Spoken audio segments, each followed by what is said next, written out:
Celebrating 4 years of talk like you've never heard it before. This is GABNET, the Great American Broadcast Network. Ladies and gentlemen, welcome aboard the GABNET Tour bus. Today our tour will take us up and around the newly designed GABNET.net webpage. For your safety, please stay seated while the bus is in motion and enjoy your trip. Also, remember that tipping your tour guide is greatly appreciated. Okay, we're off. The first place of interest that we're going to pass on the top left, you'll see a rotating billboard of all of the great GABNET programs. Legend has it that legendary broadcaster Alex Bennett created this billboard to attract early visitors to GABNET and to lure them into his site. To this day, it's one of the top attractions on our tour. Up next, look over at the top right and you'll see the most recent video of Alex Bennett's Ramble. And if you're lucky enough, we'll see Alex interacting with the citizen panel. Always a tour highlight. Did I mention that tipping your tour guide is greatly appreciated? As we approach the bottom of the Ramble video, we see quick links to all the ways that you can connect with GABNET programs. Facebook Live, YouTube, TuneIn, Livestream, Vimeo, and the GABNET Roku channel. They're all additional stops that you can make if you choose to step off the bus. But remember, please tip your tour guide if you do, and then you can hop on the next bus. Here's another highlight on our tour. On the left side, you'll see GABNET On Demand. You can quickly access any of the most recent programs there. Clearly, a value spot on our tour because downloads are at no extra cost. Please give your attention now to the right side. Look at the complete tutorial on how easy it is to become a citizen panelist. By the way, if you're a Luddite, there's a phone number that you can use to dial in. Okay, we're nearing the halfway point on our trip. I certainly hope that you're enjoying it. Oh look, there's the convenient call Skype button that you can click on, which will automatically connect you to the citizen panel. So now we're turning down the center of the page. I don't want you to miss any of these attractions, so please pay attention. Up first is a link to the 24/7 feed. Now these are going to come fast and furious, so pay attention. Next is a quick note on how you can hear GABNET on Amazon Echo. Next, quickly coming behind that, and this is always exciting, a screen that shows Alex Bennett's Ramble when it is live, with a countdown to the next show. It's always fun when we pass and the show is live. We're winding down our tour of GABNET.net, but before we reach our final stop, it's important to note that there is a place for you to contact them with your comments. Let them know how you like GABNET.net and the GABNET programming. And with that, we wrap up our tour. Remember, as you step off the bus, to please be careful. And also remember that GABNET is talk like you've never heard or seen it before. Did I mention, please tip your tour guide? Hi everybody, this is Alex Bennett, and I've had a long and interesting trip. It's called Life. And for years, people have demanded that I write a book about it, and while I've been a writer, my main talent has always been that of a broadcaster. Over a year ago, I decided not to write the book, but using my best skill, I decided to tell it. It's called Life in the Passing Lane, and I described it as an audio biography. It's presented in 30-minute chapters, so it's easy to binge listen. And you can access it on the GABNET page by clicking on Life in the Passing Lane and going to a page with every single episode, plus some extras. If you want to access it on your mobile device, that's easy too. It's on iTunes. It's Life in the Passing Lane, an audio biography by me. I'm Alex Bennett. Celebrating 4 years of talk like you've never heard it before. This is GABNET, the Great American Broadcast Network.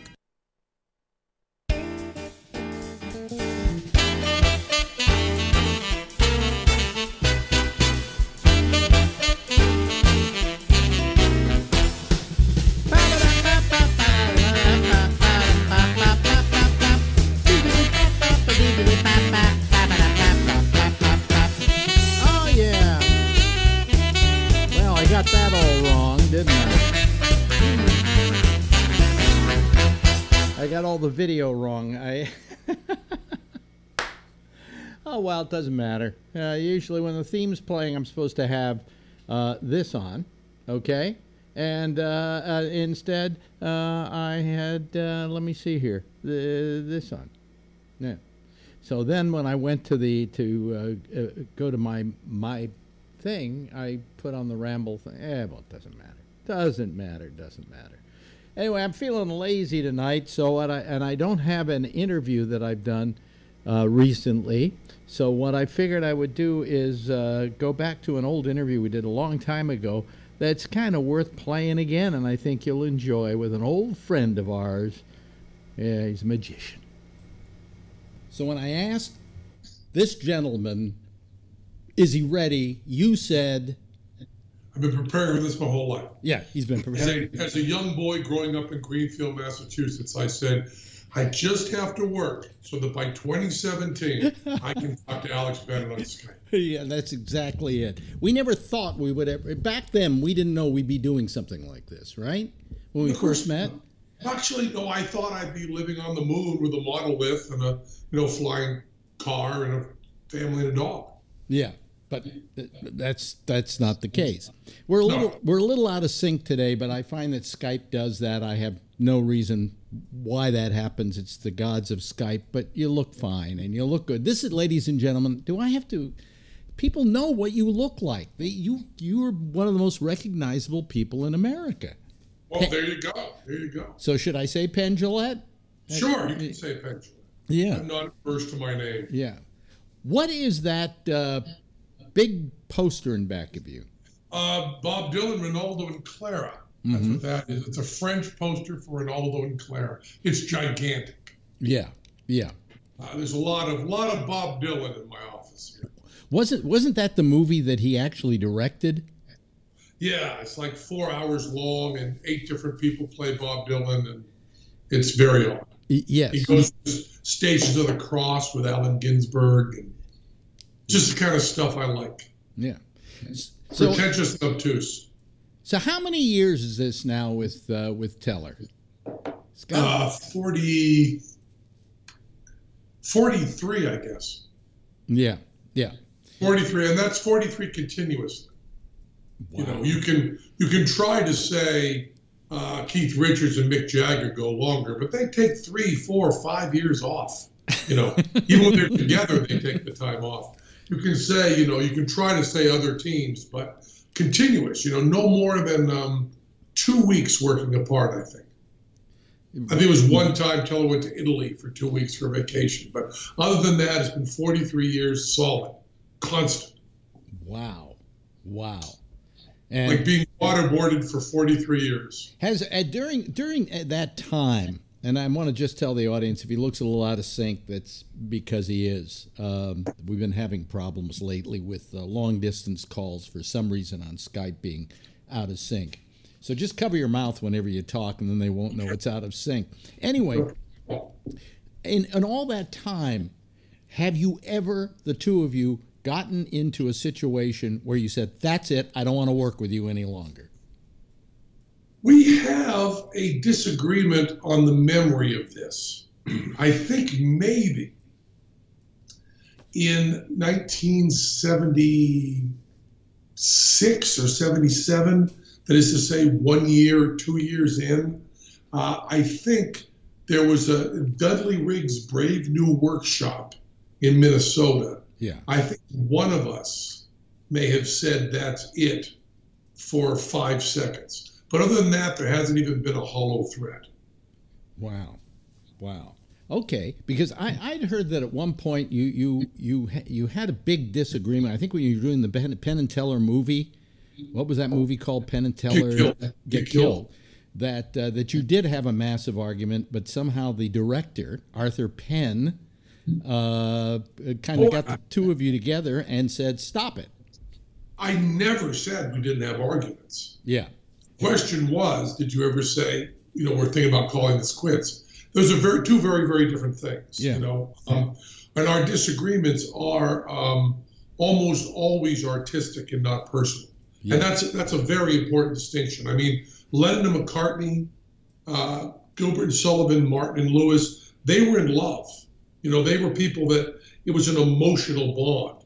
Teller and I, our relationship with one another personally is very, very cool.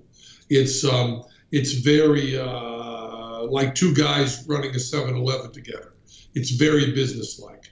And then artistically is where we try to keep all the energy and all the spark. And the truth is we actually enjoy rather aggressive arguments about art. But that wouldn't lead to splitting up, if you know what I mean. Somebody once asked me, like with people I work with, like I had a newswoman, Lori Thompson. You remember Lori?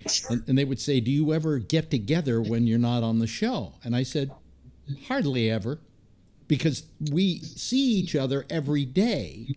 So the question is, what did you do today? Same thing you did. That's what I did. Same as you. Yeah. Yeah. There's not much to talk about. Yeah. But, I got to tell you, I was every week I watch your TV show. Well, thank you. Because I think that finally you found the one vehicle that's perfect for you guys on television as a weekly show. Thank you. Yeah, we really like doing it. It's funny, after being thrown out of the Magic Castle and the Magic Circle and building our career on being hated by magicians, we are now the old time magicians who are bringing on younger magicians. I kind of love that. It's kind of the way the world is supposed to go. Are you now accepted by those groups like the Magic Castle and so on? Or? 100%. Yeah. Yeah, but that's not true. The Magic Circle still won't let us in. With the Magic Castle, with the Americans, we're fine. The Brits still haven't come around lately. Oh boy, and you don't mind that, do you? I mean, you kind of lived for that in a way. Oh, sure. It's this really weird thing. The Magic Circle is this exclusive magic club in London. And they are real sticklers about secrets. So although they have honored us, and although they have a museum, which they have artifacts from Bennett Teller in, and although we are welcome there, and they all ask for our autographs, we are not members, because sometime in the past, we gave away a secret, the cabal kind of stated we would never be members, and they're so embarrassed. Every time I say we're not allowed in the Magic Circle, the president writes to me and says, "No, don't say you're not allowed. It really embarrasses us." And I go, "But we're not." He goes, "I know you're not, but we love you." Oh boy. Well, but the Magic Castle now welcomes you with open arms, right? Absolutely. Yeah. In fact, I was watching this week's show, and the daughter or the granddaughter of the person who created the Magic Castle is now a magician. Liberty Larson, and she's wonderful. And if she weren't, it would be a crime, because not only she, but her mother and her grandmother spent their whole lives in magic. So it's wonderful to see Liberty doing that. Well, when I grew up and I was a kid, and that was a long time ago, a lot longer than when you were a kid, I used to love magic, and my parents would take me to magic shows. So I saw them all. I saw Harry Blackstone was my favorite at the time, but sure. I saw Thurston and several others during that period of time, and I loved magic. And then when you guys finally came along, I guess I had kind of grown out of magic. And I went, you invited me to come see your show, and I had never seen him. And I went and saw it, and I said, these guys have reinvented magic. You know, this is not your grandfather's magic show. And you've been doing that for the last 44 years and pretty well maintaining that edge. You know, I think if you try to reinvent yourself, and you try to reinvent anything, and you try to be edgy, I think you just fail, or eventually you fail. You know, we've always been trying to do stuff that we like, and we are, I think, really unusual in that if you were able to talk to Houdini or Paul McCartney or Elvis, or Madonna, and asked them, how famous are you? They would say, not really as famous as we should have been. The audience didn't really accept us. We should have been more famous. That's the kind of ambition you have. Taylor and I are more famous than we should be. We expected to be playing for 200 or 300 people, and we're off by like an order of magnitude. It's 2,000 or 3,000, and we're still kind of amazed at it. So we just do stuff that we think is good. The one change is, over the past 5 or 6 years, our writing has changed in that we only like to do hard stuff now. One of us will come and say, I got this idea, boom, just like that. We can do this easy. It'll be really funny. The audience will love it. And the other one goes, nah. And then someone comes and goes, I got this idea. I don't think it'll work. I'm not sure we can do it. And I don't know if anybody will like it. And the other one goes, I'm in. It's just, we have enough material now. We've got 6 or 7 hours of live material. We have enough material to last us well beyond when we're dead. We don't have any economic pressure to change material, nothing. So we're really just doing our career as a hobby now. So we change the show all the time. We're always writing new stuff. We're more prolific now than we were when we were 25. And we're having a blast. We're doing really hard stuff. What you're saying is that fame, success, and so on has given you an ability a lot of people don't take advantage of, and that is to try any shit you want to. Yeah, it's amazing to me the number of people that work so hard in show business essentially to get out of it. They play golf all day.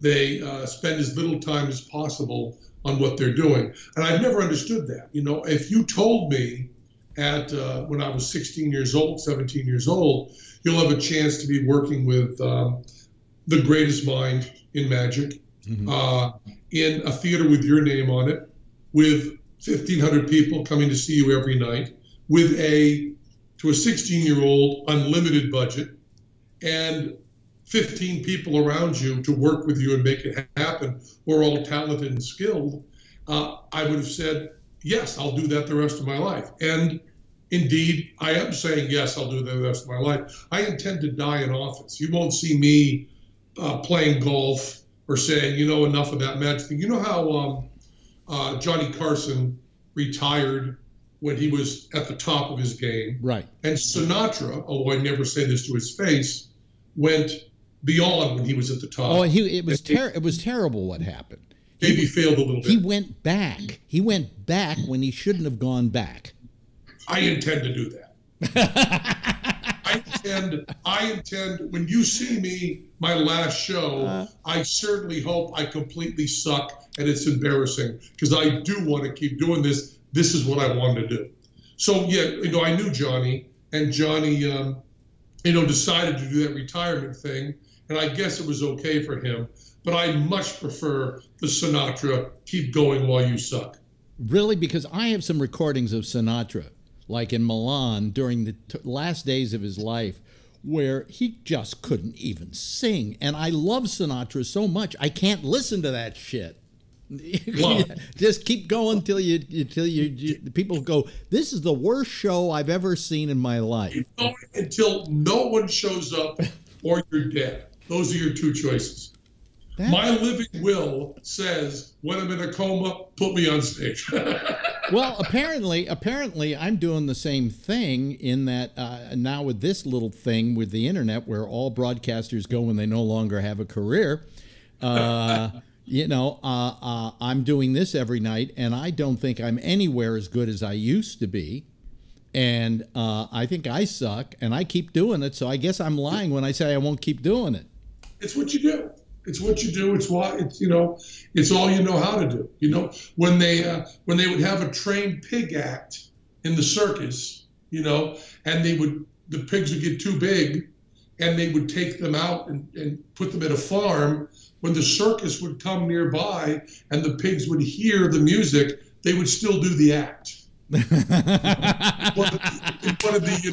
one of the really pitiful disgusting, horrible views of life. If you look at that cynically, that's horrible and sad and miserable and terrible. But to me, it's beautiful. Yeah, yeah. Well, I hope you keep going like the pigs, I will. It's, you guys have managed to keep your skill set going. And that's what's so amazing, and I think it's because you love what you're doing. Yeah, it's just what we do. It's just, when Teller and I first got together, Teller was a high school Latin teacher. Mm-hmm. And Teller didn't like getting up early in the morning and scraping his car. Yeah. And I was homeless. That's why he didn't do morning shows. Not only because he told me once, he said, number one, I don't talk, so therefore I don't have to do morning shows, therefore I don't have to get up early. Yeah. I remember I would go and do, the Alex Bennett show in San Francisco. Yeah. And I would get up at 5 a.m. and I would go in and do, a full 4 hours with you. Yeah. And I would have slept 2 hours, and I would come into the hotel lobby. This happened once or twice at 11 after we chatted a little bit after. Mm-hmm. I kind of stumble into the hotel lobby until I'd be coming down to get breakfast, going, go. Oh. And then just walk by. How'd it go? Yeah. That was it. Yeah. Went fine. How's Alex? He's good. He did show up once with you to present me with that neon sign, which I now have in my kitchen here. I was almost going to bring it in and put it behind me, but it's getting a little old, and I didn't want to move it, But it was a neon sign that you said, "Oh, my partner Teller is in the other room." He was in the newsroom. He says he has something for you, and he had a big cloth over something, and he pulled it up, and there was a neon sign saying, "Fuck you, Alex." Yeah. And that's one of my most prized possessions. Yeah, well, don't move it. Keep it. It's nice. Yeah. No, it's really nice. And it has a story behind it, because we had this whole series of events where we tried to top each other at saying "fuck you." And I still have a picture Yes. of an entire crowd all saying "fuck you, Penn," with their fingers up. that was at the Frost Amphitheater at Stanford, and I had 9,000 people there for a show, and I said, I want to take a picture to give to Penn Jillette. Would everybody give him the finger? And it's 9,000 people giving you the finger. So, and one of my prized possessions. yeah, It's right upstairs in my new the house. neon sign, I think, won it. I somehow, it has such a sentimental place in my heart. Let me ask you this. Magic is something that doesn't ever seem to really change. When I watch your show and I see these magicians coming on, except for some people who are using technology a little bit in their act, magic is pretty much still the same form that it's always been. It's just, it seems the people doing it are so much better. Yeah, well, it is remarkable. You're not going to be able to, 19th century magicians used technology. I mean, they invented movies. They used electromagnets. Yeah. They used the latest lens and mirror technology. But the problem now is that we are very up on technology. So anything I find out about, the whole audience knows as well. Yeah. There's no bit of technology that sneaks in, with the exception of very small amounts of radio-controlled stuff that some guys use. But it's a very small amount. But what magic is it's playful epistemological study. It's how we determine how we get information. So it becomes, you're trying to explore how we decide what's true. And that's a fascinating subject, but that subject is not really about technology. That subject is really about art and how humans interact. Yeah. And the reason people have gotten so much better is the internet. It's also the reason that there are now women, girls, I guess you could say, because they're all really, most of them under 18, because they've just started. Magic was a boys' club. Mm-hmm. And people ask me, why was Magic a boys' club? And I say, because they didn't let women in. It wasn't. There's no question about it. Do you think it's that, or do you think there is another slight factor involved in that there's a certain socialization that women go through as children that boys have a different socialization? We're asked to be, we're allowed to be goofy and look silly and do magic, but a girl, that's not dignified. It's also that magic has a lot in common with mansplaining. It's a lot of, here I have a quarter, I'm putting it in my hand. You know, you say obvious things that women just socially, there's no genetic thing here, but socially are less apt to do. But the nice thing is that with the internet, you don't have to go to a creepy club with old guys who treat you badly to get the information. Right. The information is out there. And I love the fact that, I mean, this is brand new. 5 years ago, we had one girl a year come up to us with a deck of cards and go, I'm doing magic, would you sign my deck? One a year. And now it's 3 a week that come up and do a card flourish and do this and that. Yeah, it's going to be just like comedy. You know how comedy got completely owned by women 5 years ago. I guess the question I was going for here was, do you find that technically in card tricks and so on, and in presentation and so on, that the magicians that are coming up today are better than the magicians ever were because the skill set has become more... it's almost like, you know, you always have runners that are always faster than the runners before them. There's no doubt about that. Did I just lose your sound? No. Okay. There's no doubt about that. I was considered okay with a deck of cards 30 years ago. My skill level hasn't gone down, and now I'm not even passable. I mean, when I pull out a deck of cards, young guys don't even think I can shuffle without doing gimmicks. You know, they're doing all the cardistry stuff, all this stuff. And it is all because, I believe, it's because of the internet. It's because they can watch something, see it on video, read about it, and then work on it forever. And the wonderful thing about magic, now not stage magic. Stage magic is elitist. Everybody who has a career at young with stage magic is from a rich family.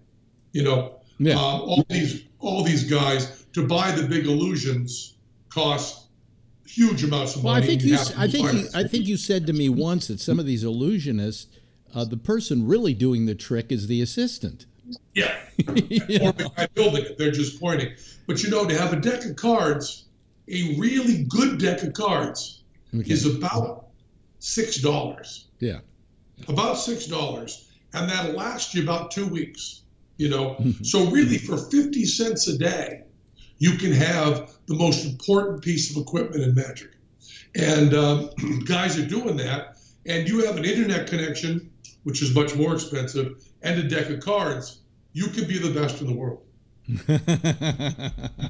You know, it's cheaper than a guitar. You many times have said to me that you just considered yourself a really good juggler. You didn't consider yourself a really good magician.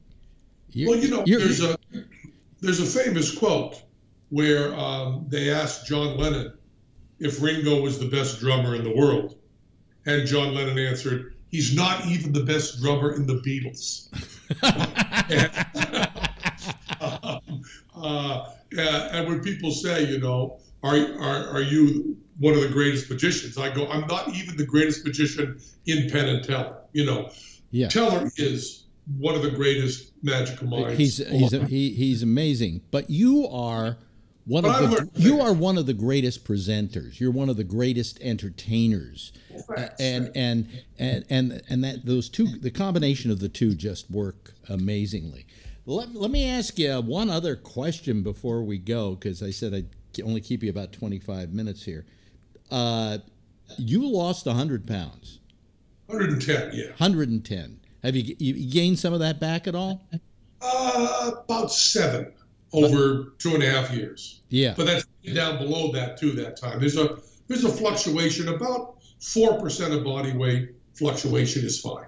Yeah. Well, I tended to, I lost over 60 pounds myself.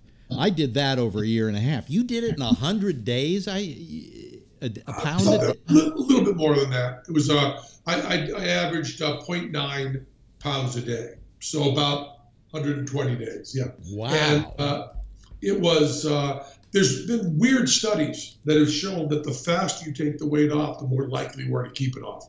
Very counterintuitive. But then again, I did a complete lifestyle change. I did not do a diet that ended.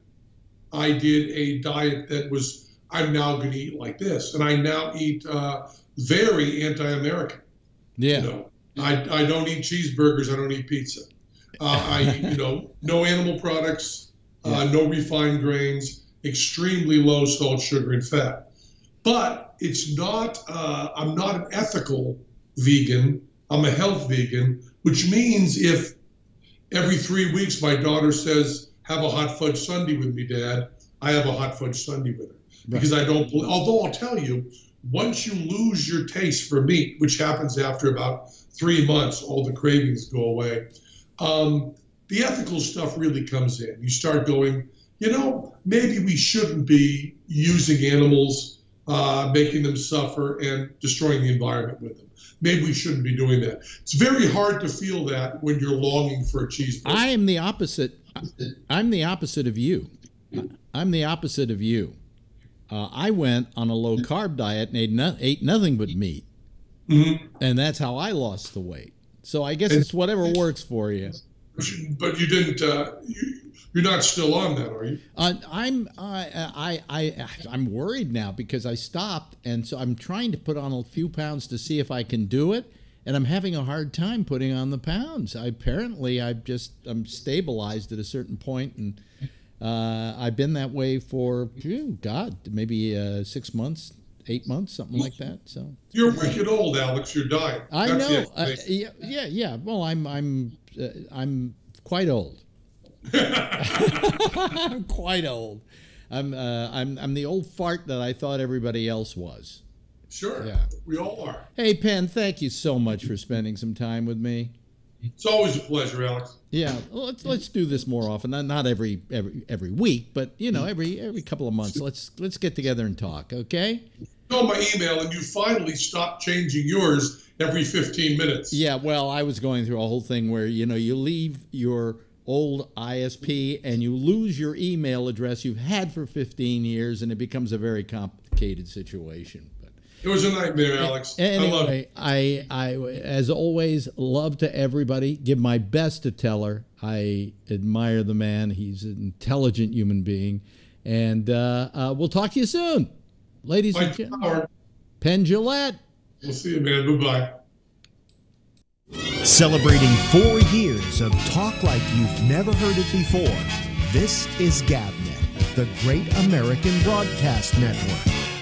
Yeah, okay, that's our old friend Penn Jillette, and we thought we'd rerun that interview since we haven't shown it but once in the past, so I thought we'd just do it. What the hell? Why not? I was feeling lazy tonight. I'm kind of a little disoriented tonight. I don't know why. I've been disoriented all day long, and I can't figure out why. But that happens. That happens. I want to show you something before we go to the panel. I want to show you what assholes they are over at Skype, okay? Now, as you know, or maybe you don't know, Skype is changing from the old Skype to the new Skype, and at one point they said, come September 1st, your old Skype isn't going to work, okay? Well, then they came out with an announcement saying that they were foregoing that and that you can keep using what we call Skype Classic. Okay? Now, look what comes up on my screen today. This is a change from where it has been. Look at that. This version of Skype has been discontinued. To continue using Skype, update to the latest version today. Why can't they say, look, if you're using this version, we're not supporting it any longer, but you can keep using it? Because that's exactly what's happening. Look, big red dot there, so it annoys me all the time when I sign on. And you know, they're real scumbags over there at Skype. I got to say that they really are. I have hated this company for the longest time because they, you know, it took a really working hard. I mean, a lot of yelling and screaming on the part of people. I'm just doing some stuff here while I'm talking. On the part of people yelling and screaming at them that they don't like the new Skype, for them to say, okay, well, you can keep using the old Skype if you want to for the foreseeable future. They don't say what that means. And, you know, I have adapted myself to maybe go with the new system, but I don't want to. You know, I really don't want to. And it doesn't look good, and it's a big problem, and you know. So anyway, that's how annoying Skype has gotten. And I just, it bothers me, you know. I have a little show to run here, and I don't need them mucking up the works. I mean, for all that I've done in promoting Skype, the least they could do for all the people who care about them is not annoy us with some fucking sign like that, right? Very annoying. And then up until today, every now and then a thing would come on and say, you know, do you want to upgrade to the new Skype? And then it would go away. And then the next time I would turn on, it did that again, and again, and again, and again. So, what the hell? Anyway, look, give us a call if you want to give us a call. If you don't want to give us a call, I didn't feel like doing this show tonight anyway, so I can just cut it off early and just call it a day. I've wondered, you know, I was saying to Albert when he was here, I said, you know, man, there's some nights I just don't feel like doing the show. And he said, well, then don't do it. And I thought, you know, that's not a bad idea. I should just do it whenever I feel like doing it. But I like to be here on a regular basis because that's my training in radio. You know, you go on every day that you're supposed to go on, and you make it a regular habit. So I don't know. I really don't know. But nobody seems to be calling. That's a good sign. Why I'm saying that's a good sign is it's a good sign because then I can just turn the whole thing off and, you know, relax for the evening. Oh, damn it. Phil always comes along and ruins things. See, I could have gotten out of here if it wasn't for you. There's no rest for the wicked. No rest for the wicked, yeah. So did you go to the Apple store today? Yes, I did. What's the outcome? It's a logic. Fill the people in. Fill the people in. It's a logic board, probably. Yeah. Oh, really? If I'm, they don't. The guy didn't think it was the power supply, but you know, could be the power supply.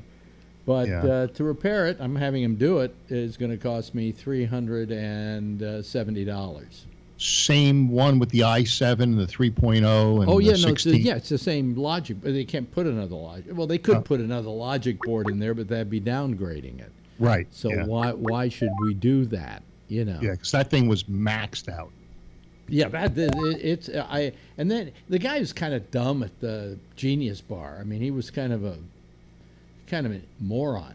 Well, if you're standing at a bar that labels you as a genius, you're not that smart. Well, yeah, if you have to have a pointer to you saying genius. Well, no, I said to him, he said to me, so it's going to cost $370. Probably better buying a new one. And I said, the one that I'm fixing, if I want to replace it, is going to cost me almost $1,400. He went, right. Oh, yeah, you're better doing this. You know, yeah. I mean, you moron. You know, there's not much there other than the logic board. You know, well, there's a logic board, but there's also a power supply, and there's also a hard drive, and I hope that didn't get blown because that could cost a lot of money. But for the most part, I think it's probably the logic board that went bluey on me. So. Yeah. Are these guys going to test the hard drive and so forth before they go ahead and delve into it? I'm sure they're going to open it up and see what is probably burned and fried. Yeah. Yeah, they'll probably do that. Yeah. Hi, Yeah. SG. How are you? Good. Hey, you were almost racist when you were talking about Skype. I You was said almost. that they were. You didn't say mucking around, but you said they were mucking around. So you came pretty close to being racist. Oh, you Oh, mean- like that guy DeSantis in Florida? Yeah. Yeah. Listen, I have to, if you, to defer to you guys on this because I know where you're going to stand on it, and I probably agree with you. Come on, let's quit being so picky. I don't think he meant that a black person reminded him of a No, monkey. he was picking on monkeys. Well, all I'm saying is that I felt that in this case everybody's been a little overly sensitive. But shall we say. the phrase you used was mucking around. Mucking around. Well, that's different than monkeying So it's just around. it's an idiom. It's No, an it's the idiom muck- that people use. It has to do with me. It's the muck and mire. I don't know exactly what I can't remember exactly what he said, but I know what he was trying to say, and he didn't. But they go, "Oh yeah, well it's racist code." No, it's Yes. not. It attracts dogs. It's a barking. It's a dog whistle. What appeared to me more in his speech, and the thing that bothered me more, was using socialism as a fear tactic. It is. Well, no. Hold on a second. I mean, saying, "Oh, this guy's is a socialist. He's going to bring socialism." Blah blah blah blah blah. They're using that this year. That's what the Republicans' cry is, to make people afraid of socialism. Which they don't realize how much socialism they already have in their life that they don't want to get rid of, like the police department or the fire department or Venezuela or the school system. Yeah. There's a book that's out. There used to be a book called The 1 Minute Manager. And the guy who wrote The 1 Minute Manager came out with another book called The 1 Minute Manager Meets the Monkey. And it has nothing to do as a racial thing. The monkey is the task, and the salespeople and staff want to put the monkey. It's like monkey bars. You're climbing to the top of the monkey bars. What are you trying to prove?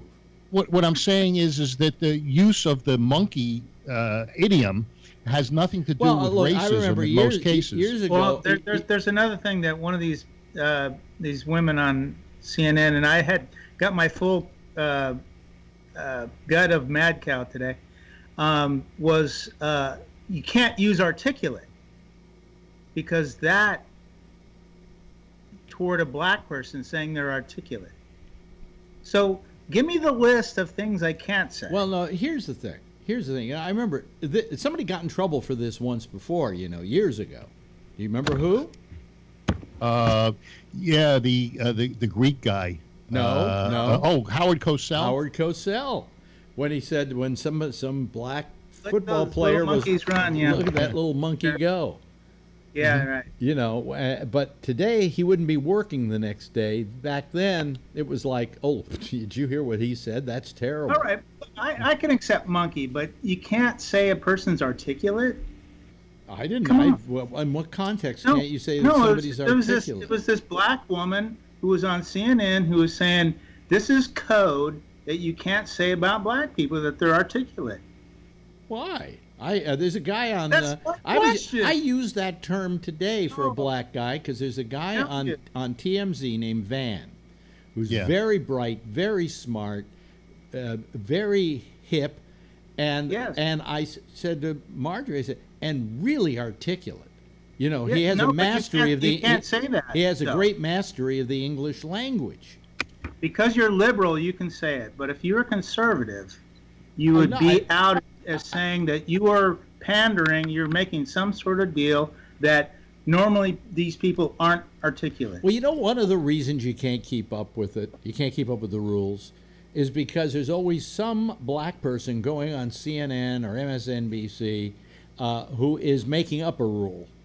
Oh, that's true. And every day they change. I mean, who do we go to as the last word in what's right and wrong in this? Al Sharpton. Chris Rock. No, Al Sharpton will say one thing, but somebody else would say something else altogether, you know. And I don't think that this guy is a creep. I think he's a terrible guy down in Florida.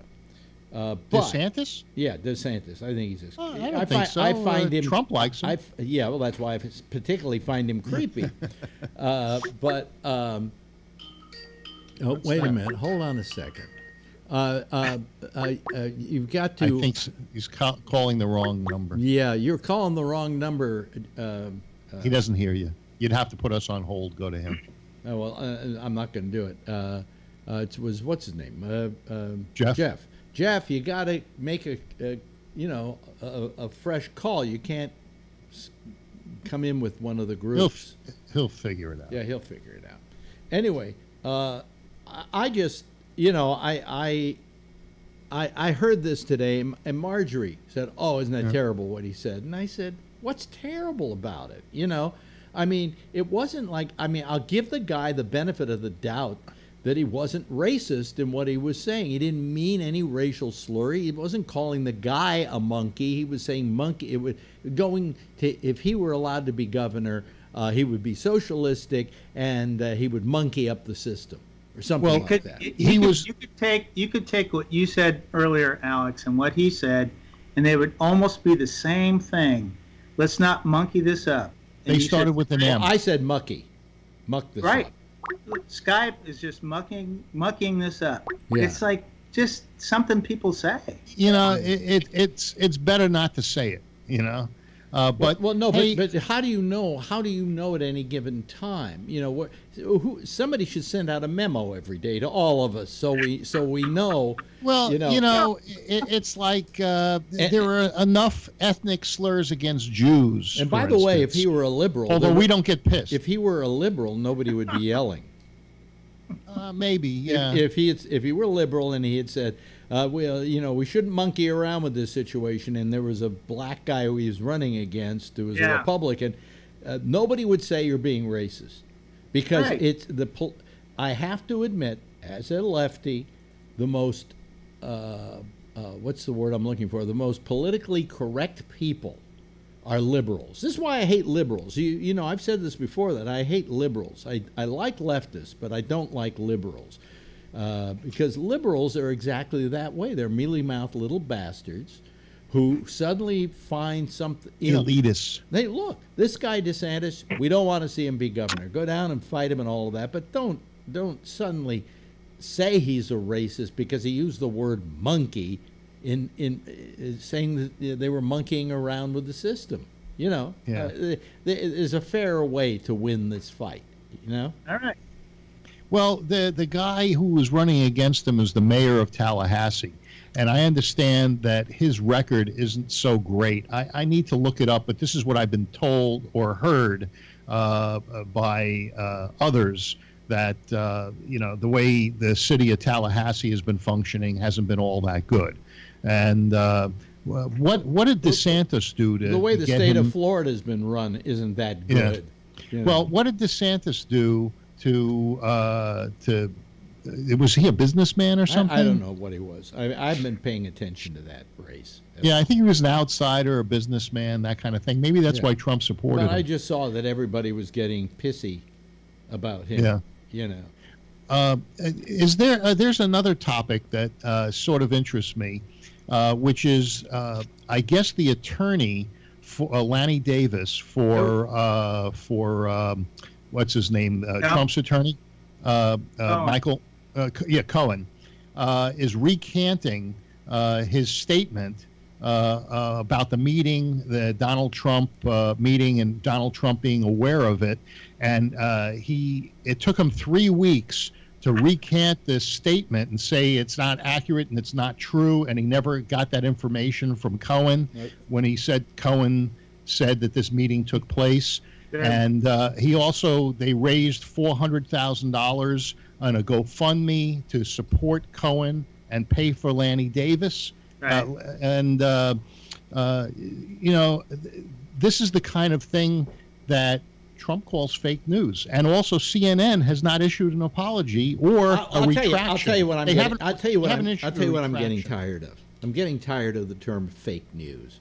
It is a just okay, phony news. No, it isn't phony news. The news trumped is up news. No, the news is never. Most of the news is never phony. I mean, yeah, if you read somebody's Twitter post or Facebook post, there might be some fake. Well, let me finish. Yeah. Let me finish. But the people who are in the business of news are not out to make the news fake. However, nobody looks at something with the same lens. And so each of the, the fact is that Trump loves Fox, okay, because their lens is in his favor. It's the fact that any of these people, whether they're Fox or CNN or MSNBC, are all biased in some way, shape, or form. Let me finish, Phil. Yeah, in any way, shape, or form.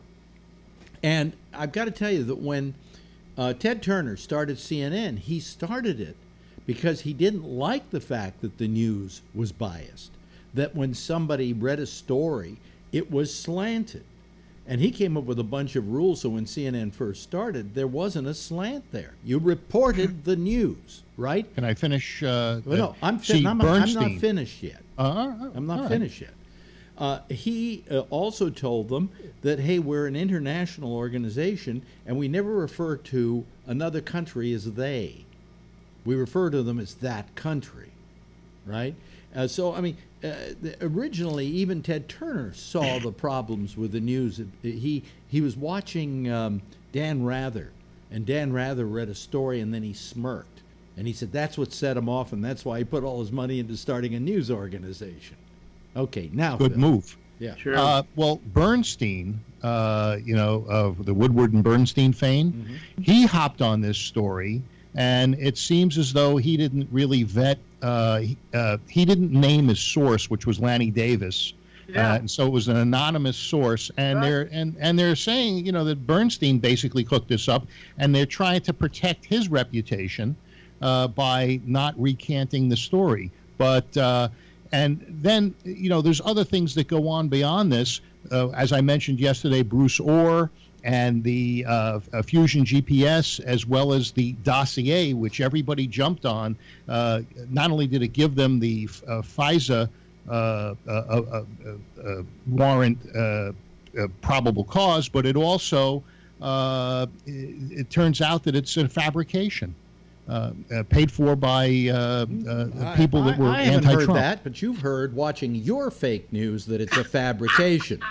Oh, well, I won't go for any fake news. That's, of course, but you got your information. No, I heard it from senators that interviewed Bruce Orr this morning. Yeah, and we're on the news. And where did you hear them? I heard them not only on CBSN but also on Fox. Mm-hmm. And these senators. Well, if it's fake news, how do you know it's true? It's true because you don't believe it. Because you want to believe it. It's what you want to hear. If you don't believe it, then I know it's true. No, I'm just saying that. And even Shakespeare said, "Unto thy own self be true." You're talking about the fake news, and somehow when the fake news says what you want it to say, it isn't fake. But it's not. Hey, what kind of argument are you using here? Was this dossier trumped up? And was it incorrectly reported that there was a meeting that Trump knew about? I honestly believe, and also want to believe, that hookers in Russia got peed on by Donald Trump. I believe it too. Have you ever tried to pee on a woman? By the way, very difficult to do on cue. If he did it, I admire him greatly. Not if they take out your prostate. I want to see its music. I want to see it. Yeah. I had this one woman I knew who liked that sort of thing, and I had a stand-up shower, and she said, "Let's go in there and you can pee on me." And I couldn't get a stream going to save my life. Now, what about these things where you can get a woman to orgasm when and pee? When I go to a doctor and he says pee in the bottle, there's a little bit at the bottom by the time I'm through. What? I'm a champion when it comes to peeing in the bottle. Really? That doesn't. I could have just peed and they give me another bottle and I'll fill that up. I'll pee in this. See that cup you got, SG? I can overflow that. Yeah, right. You're right. Yeah. But you know, so I mean, let's. Do you feel better now, SG? Good. Yeah, I feel better. You got any more light, SG? Yeah, I'll work on that. All right. Yeah, just pay the bill. Put your light bulb. Yeah. You know, I mean, so it's just fake news is any news that you don't want to believe, and that's why I find the whole term just horrible and terrible and destructive to journalism as a whole. There are a lot of great journalists who do their due diligence, some of which even do it without using prejudice as part of their reporting. But how do you ask a reporter, Phil? How do you ask a reporter to be unbiased? Everybody's biased. You couldn't be a reporter. You would look at a story and you would see one thing, and I would look at the same story and see another. No, if I was being hired to be a professional and I needed to create an unbiased piece, I could do it. But no, you couldn't. You couldn't. What happened? I know your politics, Phil. You couldn't. It doesn't matter what my politics are. No, it does matter. You know, I could separate myself when I was doing cop work and be just totally professional, do the job with no bias whatsoever. And you know, it's possible to do. You're going to say you didn't have. You're going to say that you couldn't. Your biases played no part in your being a policeman. No. Are you sure of that? The only Phil? thing that would happen is is if we had a very stressful situation, a lot of death, a lot of shooting, a lot of stuff going on, and we had something called church, where we'd go have a couple of beers and tell jokes and you know, just graveyard humor to try to get emotionally past what's been going on. Yeah, and that emotional thing didn't affect the way you looked at the situation? No, well, not when you're actually doing the investigation. Bullshit, Phil. You're a human being.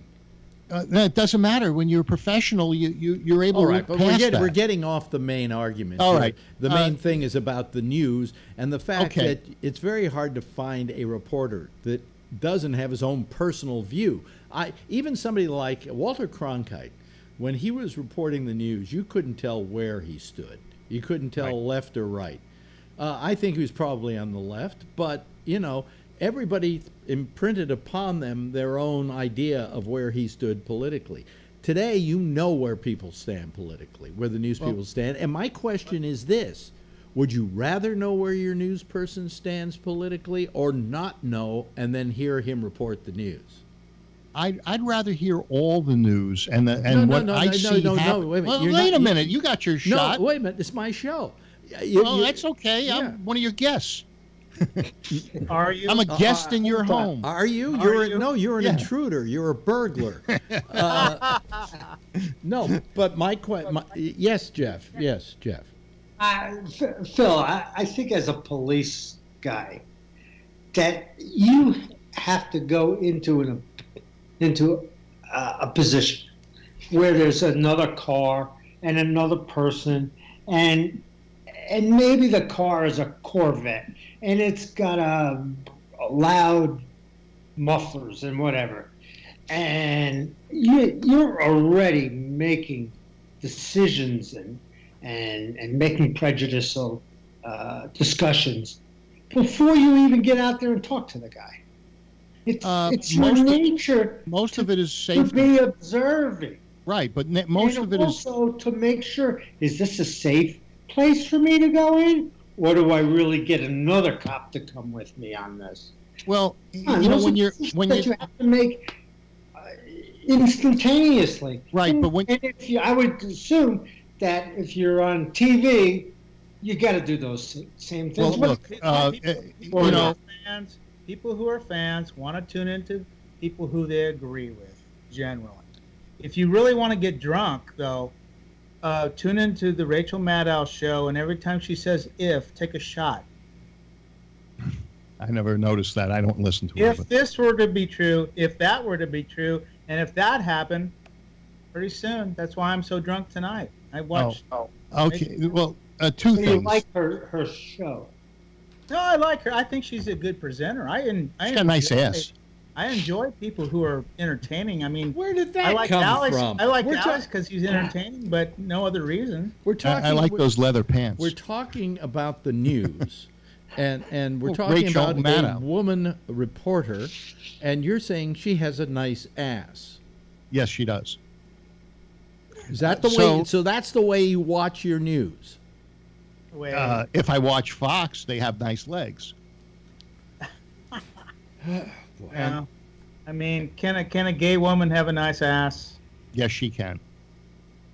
Especially in those leather Well, pants. you know, I always liked. It's not so much lesbians, but women who had a certain masculinity. You know, a certain tomboy quality. And one day I was over at Air America, and I see this woman, and I go, "She's hot," and it was Rachel Maddow. No, see, you know, so. Hey, I later found out it was Rachel Maddow because at that time she was just doing radio and you didn't know what she looked like. Can I answer Jeff's question? Cops, and when they're professional, they have one goal, and that's called search and seize. Search the other and one is seize. beat up the They're black looking guy. for crimes, and it doesn't matter who the person is. And a person who's dressed in a three-piece suit can pull a 45 out of his car when you walk up to it, just as much as somebody that looks like a gangbanger. And it doesn't matter how they're dressed, what they're driving. The way I feel about the police is, you took the fucking job, now shut up. Don't bellyache about it. Oh, there's danger every moment around every corner. Well, if that's the case, go find another job. Well, that's why you're careful. Now, as far as the news goes, what happens is the different networks show certain types of stories. And you won't hear pro-Trump stories on MSNBC. You'll read them on the Washington Times. You'll possibly hear some sort of pro-Trump or could be anti-Trump on Fox News. But if you want to get the full Monty, if you want to be able to see both sides, you have to listen to all. You know, if you really want to see news, I got to tell you this: right next to MSNBC on my cable is BBC America or BBC News, and I watch BBC News. And I'm getting news. I mean, I'm getting stuff I never heard about. Do you know there are riots in Delhi? Do you know that? Delhi, India? Do you know that? No pastrami? That in some other place I heard about a woman who had her period, so she wasn't being allowed to stay in her house in a certain country. I mean, these are the kind of stories you find on BBC. Watch BBC and get away from all this bullshit of Trump 24/7. You know?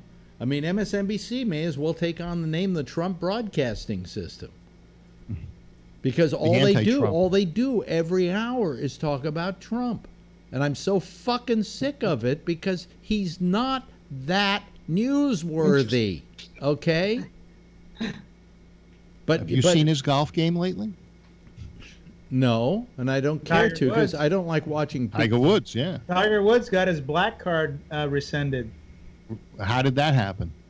Oh, he came out and said, they asked him about the president, and he says you have to respect the office of the president. And now the black people are calling him Asian. Well, he's not really black after all. I guess he's got small hands. Well, I don't know. I think if you're in that kind of venue, you're best to keep your mouth shut. Yeah.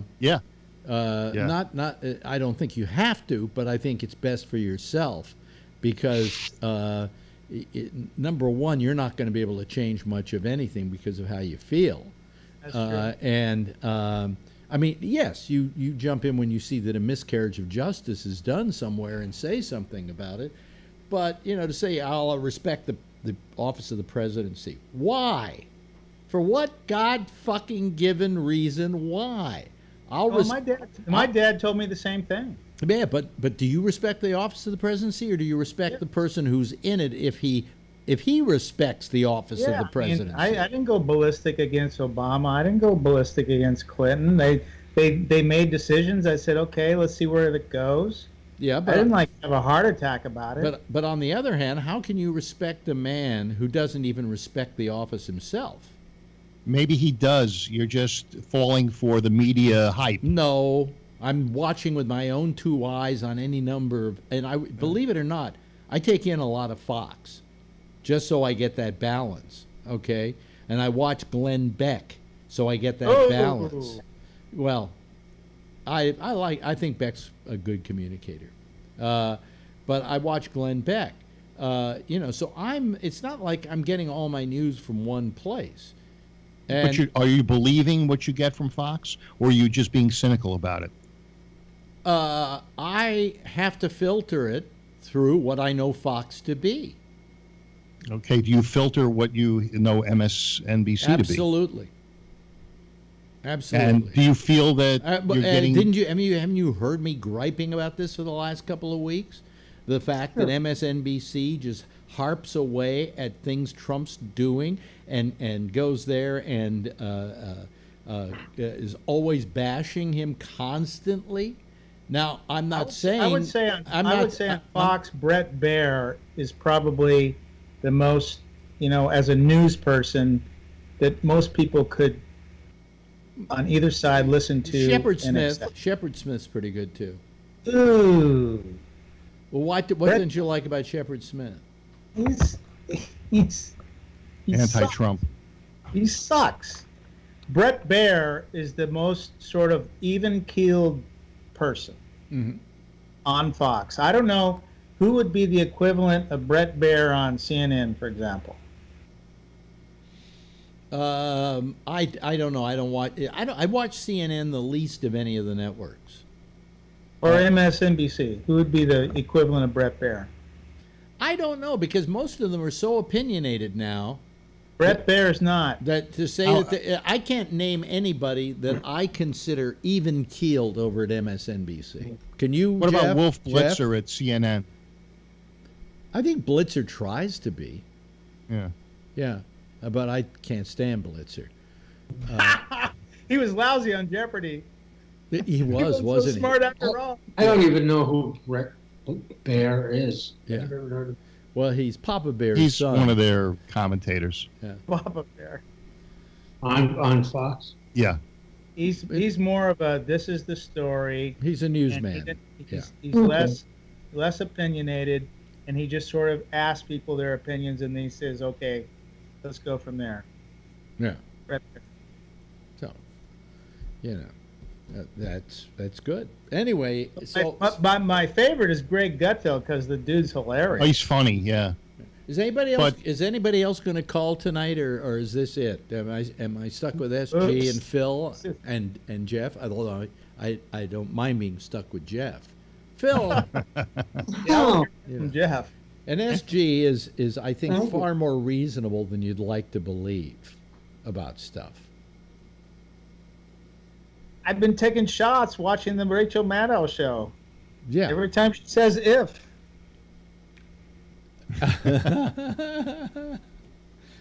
I don't watch her. I find her very hard to deal with, to take. What if you turn the sound off? The only guy, I'll tell you, the only person I like really at MSM, it was one. There are a couple of them that I like. I like Chuck Todd. Okay. I think Chuck Todd is pretty good at what he does, and this guy Ali Velshi, and Stephanie Rule, they have a show called Velshi Rule, and they each have their own shows.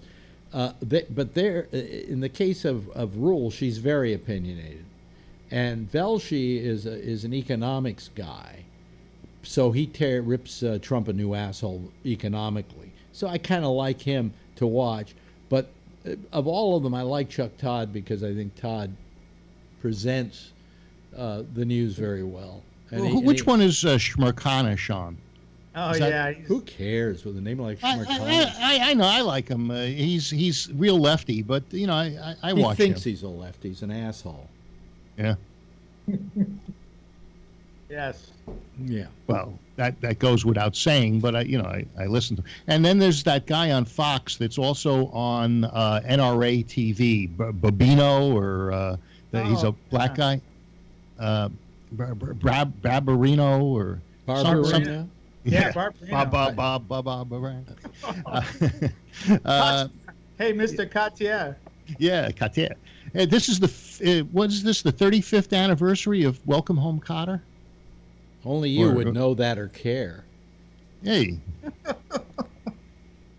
Bada boom. I always consider that Bada one, boom, bada bing. one of the worst TV shows in history. Yeah? Yeah. Boy, hardly any callers tonight. Hardly any viewers tonight. God, what's happening?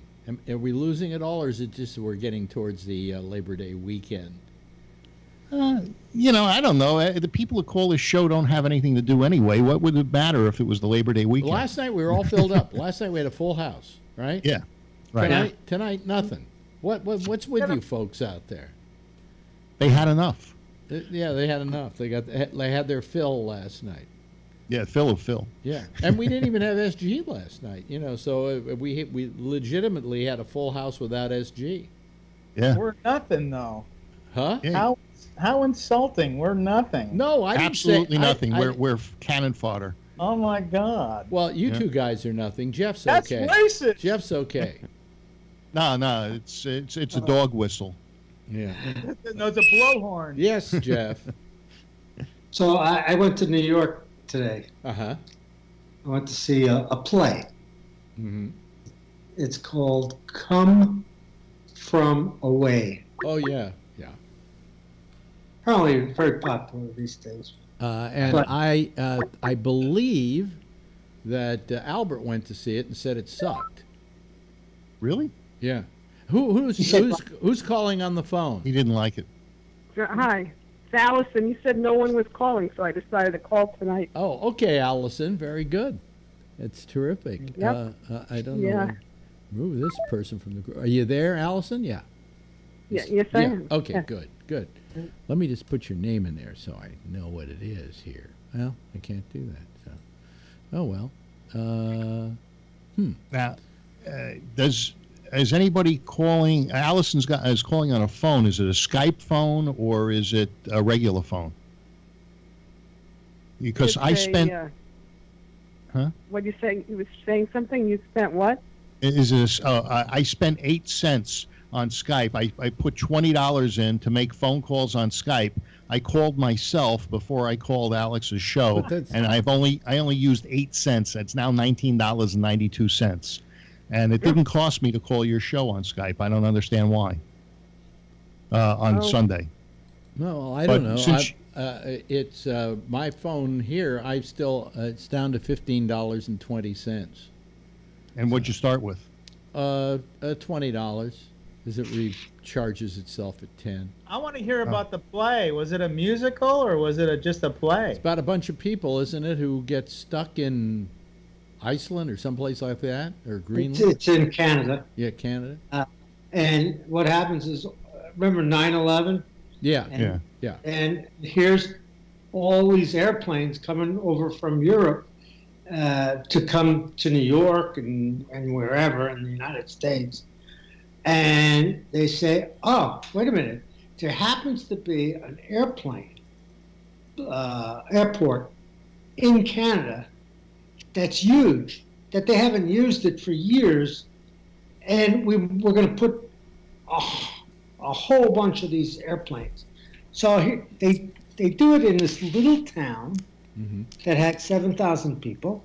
And guess what? 7,000 people show up the same day, all on airplanes, and nobody is telling them what the hell's going on because nobody actually knows. Yeah. Now this is a musical, isn't it? It's a musical, yeah. And it's pretty good. I enjoyed it. Albert didn't like it. He thought it was, We went to a show the other day. We went to see The Play That Goes Wrong. Have you heard about this? No. They did sort of like this show. Go ahead. Thank you, SG. No, there was a couple of TV shows they did in England. Peter Pan Goes Wrong and Christmas Carol Goes Wrong, and it's just that everything goes wrong. you know. And so this is the play that goes wrong, and they did it on Broadway. And it's very funny, you know. I mean, you know, at the end, the whole set comes crashing down on them. You know. What do Broadway tickets cost nowadays? Depends on what the show is. This one, they were about $125 a piece, but it was a small theater. It was a small company, and it you know, there wasn't a lot of that they. It wasn't an expensive show to mount. On the other hand, you go to a musical. What'd you pay?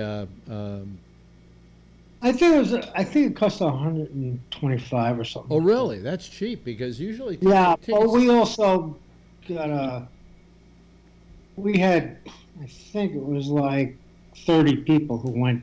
Wow. On a bus. Mm-hmm. Oh, so you got a deal? We got a deal because of a the volume bus. deal. And you know, if you're taking your girlfriend or wife, you say it's fantastic, no matter how crummy it is. Well, that's it. Yeah. Do they still have those half-off ticket booths where the day of the show? Yeah. Yeah. There was a lot of people who stand. Yeah. Oh, really? Oh man. Yeah, and there was really a lot of people there. I couldn't believe it. Yeah. Allison, where are you calling from? I'm in Bayside, New York. Bayside, Queens. Yes. Ah, that's where I grew up. Is that where you grew up, Jeff? Yeah. Where is Who said Sunnyside, that? Queens? Phil? No, Jeff said that. No, Sunnyside is a little bit like closer to the city. Yeah. All right. When I was first born, even though I was born in Brooklyn, my parents lived in Sunnyside in 1954. And I guess it was nice then, is it? It's not so nice anymore, right? Well, it's changed. It's changing back now. All the young people are moving there because it's close to the city. Yeah. So the whole area is changing. Wow. But my uncle and his family lived in Sunnyside the same year that you were there. Wow. There was an actress, I think her name was McCormick or something. She was in The Bad Seed, and she used to roller skate, my mother said, around Patty in front of... McCormick. Yeah, Patty McCormick. Exactly. And so she used to live in that neighborhood, and she was a few years old and running around on her roller skates. Do you remember that movie, Alex, The Bad Seed? Yes. I saw that, yeah. Yeah, it was scary. Yeah, she never had much of a. She never had That's much my of a, medal. She never had much of a career after that. No. No. That's, You know, you would have thought, you know, the picture was a very big picture, and everybody, you know, even to this day, Allison remembers the name Patty McCormick. mm-hmm. But tell me one other thing Patty McCormick did after that. Nothing. Nothing. Yeah. Was she the Morton Salt girl? You know, with the pigtails? Did Jeff say he grew up in Bayside? Did he say that? I did. Did you? What street? What area? What part of Bayside? Oh, let's see. Pretty much like 2 streets off of the highway. Oh, that's right near where I live. I live right on the Cross Island Parkway, in the towers. Yeah, no, we had one of those split houses. I can't say I've ever been to Bayside. You're welcome to come over. You and Marjorie can come anytime. Yeah.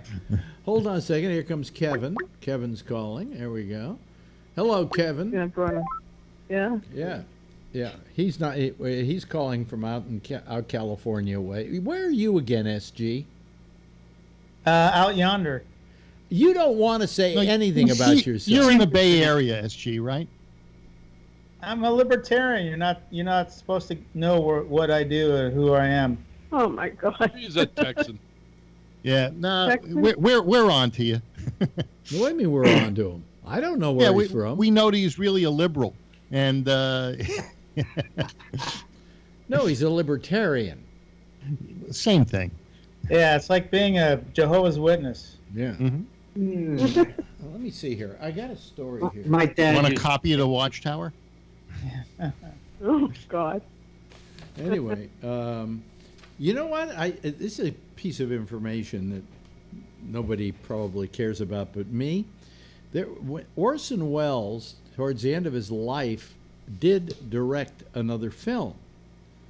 but it was never finished. It was called The Other Side of the Wind. And it starred John Huston as a director who comes back to the United States after living outside of the country for 20 years. And he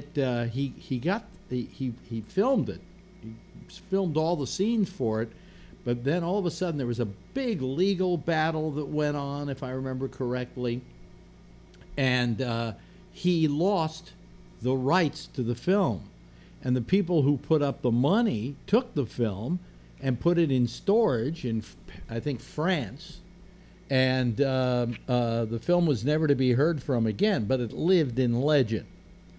Well, about a year ago, a couple of people, let me see here, where are the names? Hold on a second, let me put my glasses on.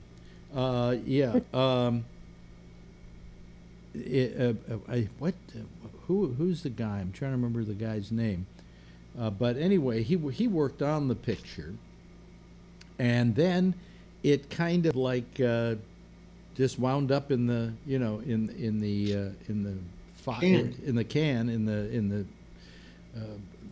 hidden away in some vault somewhere, and never to be seen again because the people who owned it didn't want to release it, or didn't want to put it out, or didn't want to. Well, one thing has led to another, and now they've managed to loosen the strings on Frank Marshall. That's the guy I'm looking at. He served as Wells' production manager during the initial shooting, and he managed to get the film out. I guess they paid for it, or maybe the people who paid for it died, and the heirs just wanted a couple of bucks to, have it, or they needed the space in the vault, so here, take the films. I don't know what the story is there, but they have taken it and they're re-editing it, I would imagine, to Orson Welles' notes and specifications, and a lot of it had been, he'd kind of done some preliminary editing on it, and the film is going to be released. Cool. And it's going to be released first at some film festival. I'm trying to remember which one it is here. I'm looking over this thing. Let me see. I've been completed. It'll premiere this weekend at the Venice Film Festival before being released in selective theaters and on Netflix on November 2nd. So this last film of Orson Welles, and I for years have wanted to see it. It's half color, half black and white. The parts that are the movie that Huston is making are in black and white, and then when you go back to Huston and other people involved in making the movie, it's in color. And so, is that the same John Huston that did? It was a Chinatown that he did. Yeah, he was also a very famous director, Phil. Yeah, right, Chinatown. No, famous director, Phil. Oh. You know what he directed? I thought he directed Chinatown. No, he didn't. That was Polanski. Was that Polanski? It was Polanski. Well, he was in Chinatown then. Yes, he was in Chinatown. I went to Chinatown. So was Polanski, as a matter of fact. Yeah, his nose got... No, that was Jack Nicholson who got his nose cut. Yeah. Oh, it was? Oh, okay, yeah. Oh, by Polanski. Boy, anyway, okay. You don't know John Huston? Yeah. Angelica's father. Yeah, I know he's Angelica's father. I know he's been in a bunch of movies, and he's directed a bunch of movies. Yeah, what movies did he direct? Geez, I thought it was Chinatown, but I guess not. Well, I don't know. Didn't he? Well, why don't you try for starters? How about the Maltese Falcon? Oh, okay. How about Treasure of the Sierra Madre? Oh, so he worked with what's his name, Bogart. Yes, and also his father, who won the Academy Award for Best Supporting Actor for that picture. Right. Yeah. Bogart was also in the Maltese Falcon, in case you don't remember. That's what I said. I guess he worked with Bogart. Oh, well. Yeah, Wayne. Well, so anyway, this film is, I'm so, really just jazzed that this is coming out. Because I for years knew about it, and I'd seen some few little pieces of footage of it here and there over the years. And now all we need to do is have Jerry Lewis's The Day the Clown Cried be released, and my life will be complete. Okay. Lady. Huh? Riboflavin. Well, you've heard about the day the clown cried. No. Oh, Give us the deal. This is a film that Jerry Lewis did because he figured he wanted to do a serious movie. So he did this movie about a clown. Yeah. Who works in the concentration camps, leading the children into the gas chambers. Oh my God. And supposedly it was so bad that he never released it.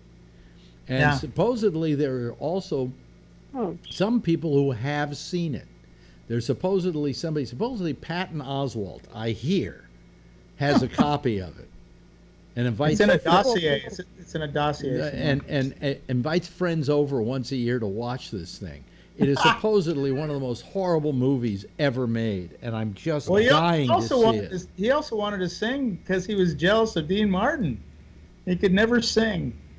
Yeah. Oh, he does on the telethon. Didn't he sing a song to you, Alex? Yeah. He sang. He would sing a song. He sang, it's horrible. He sang "You'll Never Walk Alone" to me. Dedicated it to me. Yeah. I thought he sang "You'll Never Walk Again." Talking about that, Patrick wrote me and said Rachel Maddow does have a nice ass. Between you and Patrick, this is the only way you could look at newswomen is, hey, look at the rack on that newswoman. Well, but I'm an ass man. You're an ass man? Okay. Yeah. Yeah. You're an ass. Huh? What'd you say, Allison? I said a lot of men are ass men. Yeah. Men. I've never been an ass man. I've never been an ass man. And I don't know. Will somebody please tell me what anybody sees, even a black guy, okay, who supposedly they like big butts, right?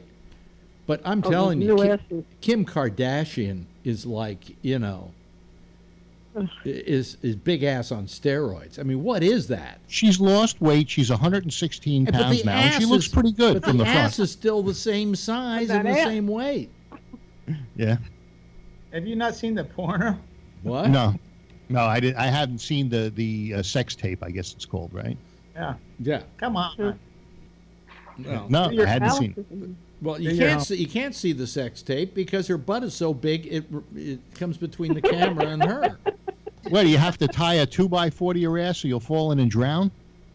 What?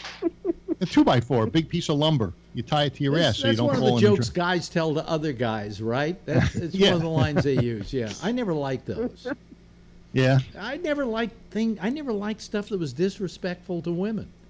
Yeah. That's why we never liked you anyway. That's why I tried not to have sex with them, because I respected them too much. Alex is very respectful. He really is, because we've gone out. So. Did we? Yes, we did. Really? We went out. You took the first date was to a place called Chelsea Place. Wow. Chelsea, wait a minute. Yeah. Was that the place that was a antique store? Really? I took you there because I've talked about this place where we walked in through an armoire to get to the restaurant, right? That's right, exactly. Now, will everybody please believe me that this place existed? Wow. I just got sent a photo. Now I feel terrible because I'm trying to remember you now. Allison, how much did he pay you to tell that story? Well, now let me ask. I'll refresh your memory. I was a virgin when I went out with you. Mm-hmm. And I had the most enormous chest in New York. That's what they said.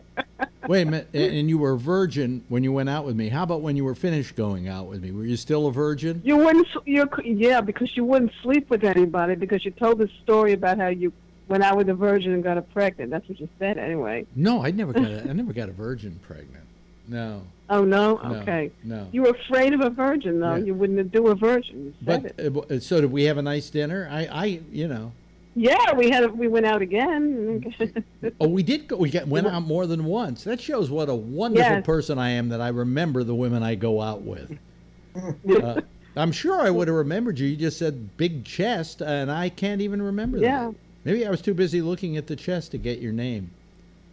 That could have been. No, but you also did a tape for Midnight Blue, which I was on.